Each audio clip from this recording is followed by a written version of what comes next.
নমস্কাৰ। যিসকলে পোষ্ট অফিচত জব কৰিব খোজে তেওঁলোকৰ বাবে এটা ভাল খবৰ। Office of the chief postmaster general department of post এখন নোটিছ প্ৰকাশ পাইছে 9 জুন 2025 তাৰিখে। ইয়াত দিয়া আছে যে কি পোষ্ট ওলাইছে। পোষ্টেল এছিষ্টেণ্ট, ছৰ্টিং এছিষ্টেণ্ট আৰু এটা হ'ল ৰেলৱে মেইল ছাৰ্ভিচ। এই তিনিটা পোষ্ট ওলাইছে। আৰু কি ইলিজিবিলিটি লাগিব, কি ডকুমেণ্ট লাগিব, কেনেকুৱা হ'ব এক্সাম চিষ্টেম। যিহেতু এই পোষ্ট কেইটাত চেলাৰী বহুত ভাল এটা চেলাৰী, জইনিং চেলাৰীয়ে 50,000 মান হ'ব। কম্পিটিটিভ এক্সাম হ'ব, তাৰমানে ৰিটেন এক্সাম হ'ব আৰু কম্পিউটাৰ ইণ্টাৰভিউ হ'ব। এক্সামটো 20 জুলাইত হ'ব। তো আপোনালোকে স্ক্ৰীনত দেখা পাইছে।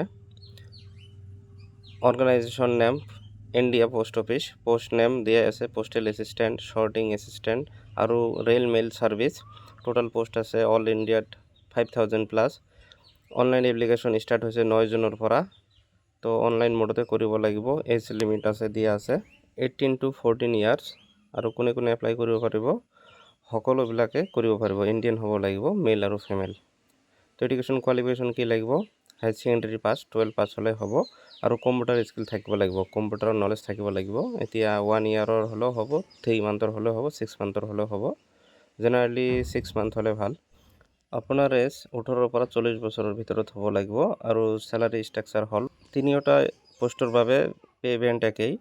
পোষ্টেল এছিষ্টেণ্ট, ছৰ্টিং এছিষ্টেণ্ট আৰু ৰেলৱে মেইল ছাৰ্ভিচ তিনিওটাৰ কাৰণে পে স্কেল হ'ল 25,500 পৰা 81,100।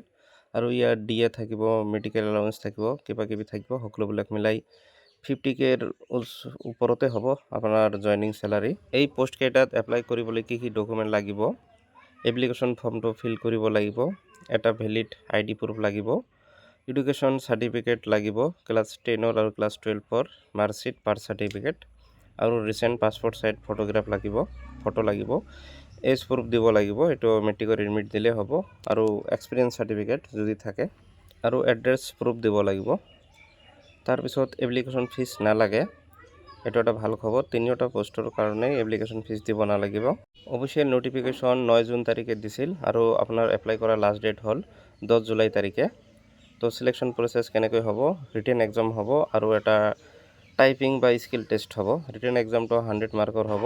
অবজেক্টিভ 4টা ছাবজেক্ট দিয়া আছে, কোনো নেগেটিভ মাৰ্ক নাথাকে। জেনেৰেল নলেজ হ'ব, মেথামেটিক্স হ'ব, ইংলিছ হ'ব, ৰিজনিং হ'ব। এইবিলাক 25 মাৰ্ককৈ হ'ব চাৰিওটাতে। আৰু কম্পিউটাৰ টেষ্টত ইংলিছ টাইপিং কৰিবলৈ দিব।